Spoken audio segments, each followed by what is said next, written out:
திருப்பரங்குன்றத்தில் நடைபெற இருந்த இந்து அமைப்பினர் போராட்டத்தை தடுக்க மதுரை மாவட்டம் முழுவதும் 144 தடை உத்தரவு பிறப்பிக்கப்பட்டுள்ளது.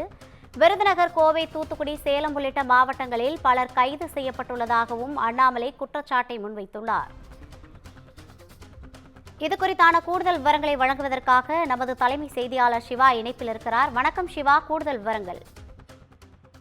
ரவினா, திருப்பரங்குன்றம் சுப்பிரமணிய சுவாமி திருக்கோயில் மலை தொடர்பான நிகழ்வுகள்ல இந்து மத விரோத செயல்படக்கூடிய அமைப்புகளை கண்டித்தும் பாராபட்சமாக செயல்படக்கூடிய திமுக அரசை கண்டித்தும் ஆலயத்தினுடைய புனிதத்தை காக்க வேண்டும் என்பதற்காக இன்று நடைபெற இருந்த போராட்டத்தை தடுக்க மதுரை மாவட்டம் முழுவதுமாக 144 தடை உத்தரவு பிறப்பிக்கப்பட்டிருப்பதாக அண்ணாமலை தனது ட்விட்டரில் பதித்தது மட்டுமல்லாமல் இந்த போராட்டத்தில் கலந்து கொள்வதற்காக இருந்த பாஜகவை சேர்ந்த நிர்வாகிகளை கைது செய்திருப்பது கடுமையாக கண்டிக்கத்தக்கது என்று குறிப்பிட்டிருக்கிறார். தமிழகம் முழுவதுமே 144 தடை உத்தரவு பிறப்பித்துள்ளது போல விருதுநகர் கிழக்கு மாவட்ட தலைவர் தொடங்கி கோவை, தூத்துக்குடி, அதே போன்று பல்வேறு மாவட்டங்களில் இருக்கக்கூடிய பலரையும் இந்த அரசு கைது செய்து வீட்டு காவலில் வைத்து ஜனநாயக விரோதமாக நடந்து கொள்கிறது என்று குற்றச்சாட்டை முன்வைத்திருக்கிறார்.